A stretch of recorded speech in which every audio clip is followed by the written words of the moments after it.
Hi అండి, welcome to my channel. జనవరి 28 రాత్రి ప్రసారం అయ్యే బ్రహ్మముడి సీరియల్ రివ్యూ చూసుకున్నట్టయితే, గుడి ప్రాంగణంలో తులసి ఒడిలో ఉన్న పాప ఆగకుండా ఏడుస్తూ ఉంటుంది. ఆ ఏడుపు విన్న కావ్య మనసు తల్లడిల్లిపోతుంది. పరుగున వెళ్ళి ఆ పాపని తన చేతిలోకి తీసుకొని అపురూపంగా చూస్తూ జోలపాట పాడుతుంది.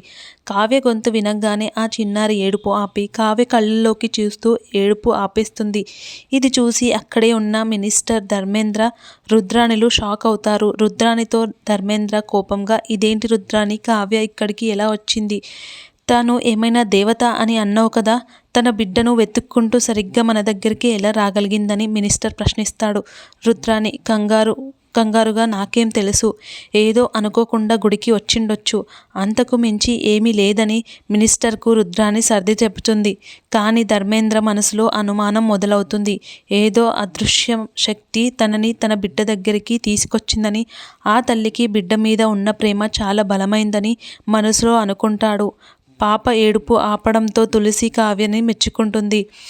ఇక నీ దగ్గర ఏదో మహిమ ఉంది, లేకపోతే ఇంతలా ఏడుస్తున్న పాపని నీ దగ్గరికి రాగానే ఎలా నిశ్శబ్దంగా ఉంటుంది అని తులసి అంటుంది. నా దగ్గర ఏ మహిమ లేదు తులసి గారు, అదే ఉండింటే నా బిడ్డ నా దగ్గరే ఉండేది కదా అని కావ్య బాధగా చెబుతుంది. కావ్య బాధను చూసిన తులసి ఆరతీయగా కావ్య తన ఆవేదనను చెప్పుకుంటుంది. ప్రాణాలకు తెగించి కన్న బిడ్డను కనీసం కళ్ళారా చూసుకోకముందే ఎవరో మార్చేశారు.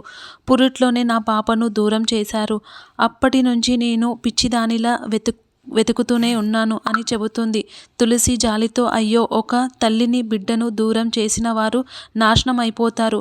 మా వారు మినిస్టర్, ఆయనకు చెబితే తప్పకుండా సహాయం చేస్తారు అని ధర్మేంద్రను పిలుస్తుంది. చూడండి, ఈ అమ్మాయికి పుట్టిన బిడ్డను ఎవరో మార్చేశారట.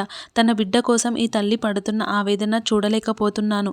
మీరు ఎలాగైనా ఆ దుర్మార్గులని పట్టుకొని ఈమెకు న్యాయం చేయాలని భర్త ధర్మేంద్రను తులసి కోరుతుంది. ఆ మాటలకు ధర్మేంద్ర తాను చేసిన తప్పు ఎక్కడ బయటపడుతుందో అని భయపడుతూ ఉంటాడు. నేనేం చేయగలను, మనము ఇక్కడికి ఎందుకొచ్చాం, పద వెళ్దాం అంటూ కోపంగా తప్పించుకోవాలని చూస్తాడు. కానీ కావ్యకు తన పిఏ వివరాలు ఇవ్వమని చెప్పి అక్కడి నుంచి జారుకోవాలని ప్రయత్నిస్తాడు. ఈలోపు తులసి చీరకు పసుపు కుంకుమ అంటుకోవడంతో పాపను పట్టుకోమని కావ్యకు ఇస్తుంది. ఆ స్పర్శ తగలగానే కావ్యకు ఏదో తెలియని అనుభూతి కలుగుతుంది. ధర్మేంద్ర బలవంతంగా పాపను లాక్కొని కారు వైపు వెళ్తుండగా పాప చేతిపై ఉన్న పుట్టుమచ్చని కావ్య గమనిస్తుంది. నా పాప, అది నా బిడ్డ, ఆగండి, ఆ పాప నాది అంటూ కావ్య పరుగులు పెడుతుంది. కావ్య కారు వెనకాల పరిగెడుతుండగా రుద్రాణి అడ్డుకుంటుంది. మీకు గనక ఈ వీడియో నచ్చినట్టయితే లైక్ చేయండి. మరెన్నో రివ్యూస్ కోసం నా ఛానల్ని సబ్స్క్రైబ్ చేసుకోండి.